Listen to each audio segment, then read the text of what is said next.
Janob Rasulullohning bir mashhur hadislari milliard inson dunyoda tug'ilar ekan, hammasi islomiy tabiatda tug'iladi.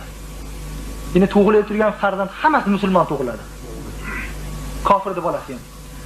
Ota-onaning ta'siri shunday kuchliki, yahudi tarbiya qilib bolasini yahudi qiladi. Nasroniy tarbiya qilib bolasini nasroniy qiladi.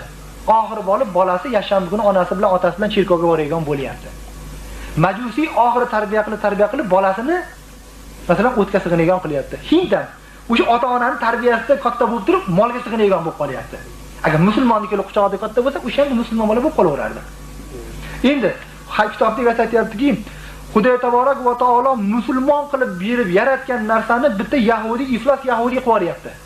Nasroniy tarbiya berib nasroniy qilib, afsus sanga aftinga tupurib yuborganlarim keladiki, musulmon turgan bolani namozxon qilolmasina deydi. Musulmon bo'lib turgan bolani namoz